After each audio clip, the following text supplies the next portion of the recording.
Ini kalau masih ada yang main-main, saya gigit sendiri. Sudah mulai ngerti ya, oh di sini saya sudah mulai ngerti, oh di sini saya sudah mulai ngerti. Kalau masih ada yang main-main, sekali lagi, yang gigit saya sendiri. Lewat cara saya.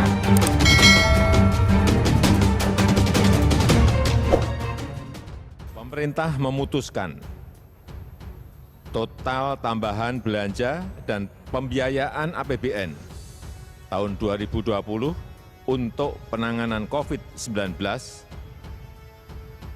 adalah sebesar 405,1 triliun rupiah.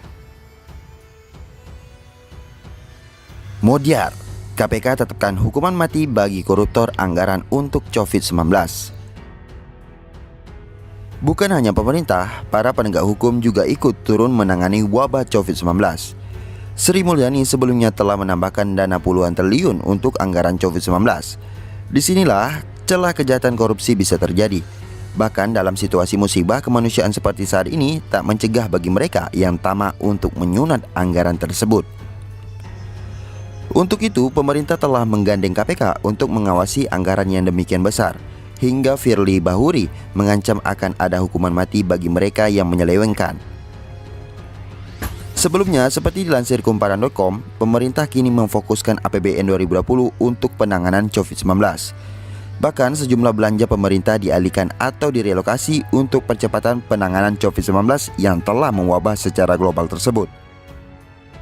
Menteri Keuangan Sri Mulyani mengatakan sebanyak 62,3 triliun rupiah belanja kementerian dan lembaga akan direlokasikan untuk penanganan COVID-19. Angka ini lebih besar dari disampaikan pada Rabu 18 Maret sebesar 5-10 triliun rupiah. Untuk melaksanakan berbagai macam permintaan yang sesuai dengan urgensi di kesehatan, kami sampai hari ini sudah identifikasi 62,3 triliun rupiah dari belanja KPRL yang akan bisa direlokasikan untuk bisa diprioritaskan sesuai arahan Presiden, ujar Sri Mulyani dalam video conference. Dia melanjutkan dana tersebut diperoleh dari hasil penghematan sejumlah belanja di kementerian atau lembaga, termasuk belanja barang seperti perjalanan dinas yang dipangkas hingga 50%, honor hingga output cadangan. Nantinya dana itu akan digunakan untuk membiayai kegiatan prioritas, mulai dari pengadaan alat kesehatan, penyediaan rumah sakit hingga dunia usaha. Dana relokasi 62,3 triliun rupiah hanya berasal dari pos belanja pemerintah pusat, belum termasuk dari penghematan di pos transfer ke daerah dan dana desa atau TKDD maupun dalam APBD 2020. Namun menurut Sri Mulyani, penghematan dari TKDD bisa mencapai 56-59 triliun rupiah. Angka ini juga lebih besar dari perkiraan awal Sri Mulyani sebesar 17,17 triliun rupiah. Menyikapi situasi yang terjadi, Ketua KPK Komjen Firly Bahuri mengatakan, sebagaimana tugas pokok, pihaknya akan melakukan monitoring atas pelaksanaan program pemerintah baik pusat maupun daerah. Tujuannya agar dana yang disalurkan tepat sasaran, tepat guna efektif, dan bebas dari penyelewengan. Jangan sampai anggaran bencana dikorupsi oknum yang tidak punya empati. Kami berharap itu tidak terjadi. Masa sih kondisi rakyat lagi susah terus ada oknum yang korupsi, kata Firly. Firly juga mengingatkan adanya ancaman hukuman mati bagi siapa saja yang menyelewengkan dana bantuan bencana.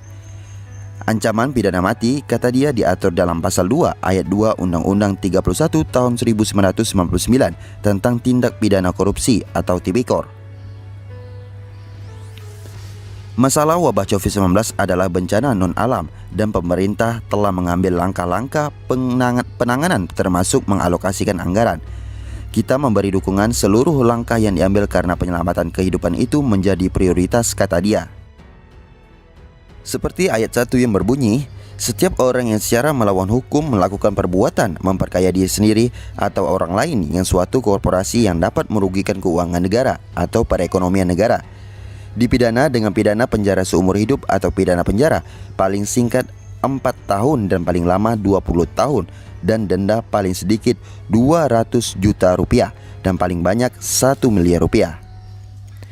Dan ayat 2 berbunyi, dalam hal tindak pidana korupsi sebagaimana dimaksud dalam ayat 1 dilakukan dalam keadaan tertentu, pidana mati dapat dijatuhkan. Dalam penjelasan ayat 2 diterangkan, dalam tanda kutip keadaan tertentu, maksudnya adalah pemberatan bagi pelaku tindak pidana korupsi jika dilakukan pada waktu negara dalam keadaan bahaya sesuai undang-undang yang berlaku.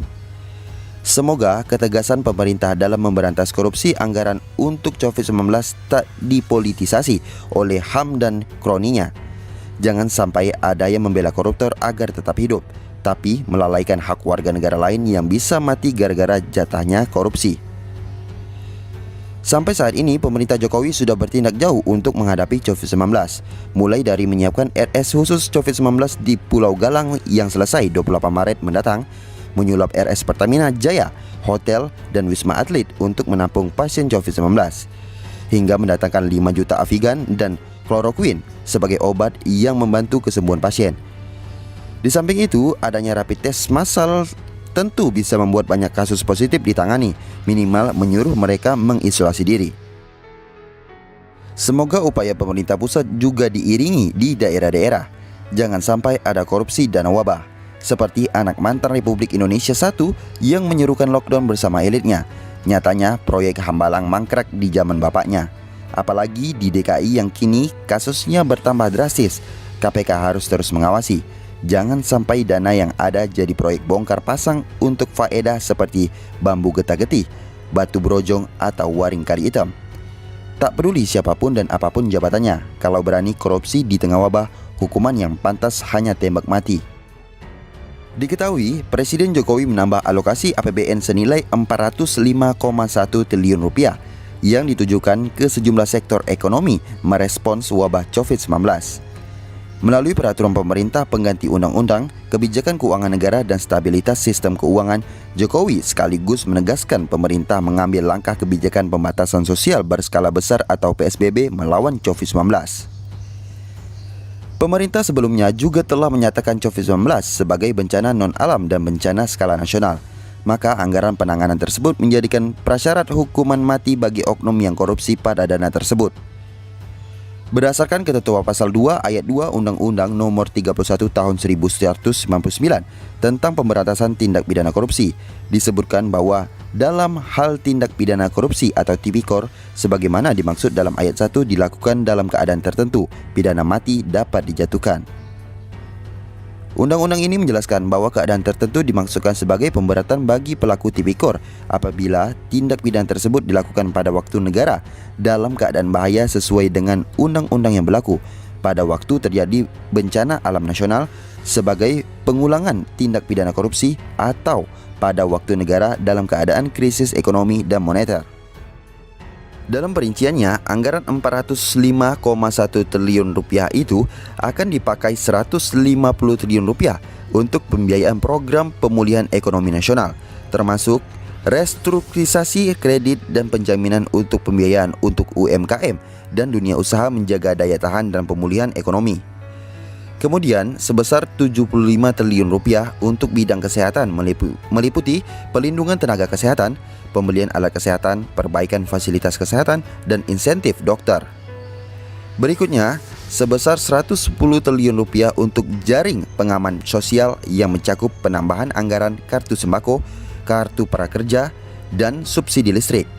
Terakhir, 70,1 triliun rupiah untuk insentif perpajakan dan stimulus KUR.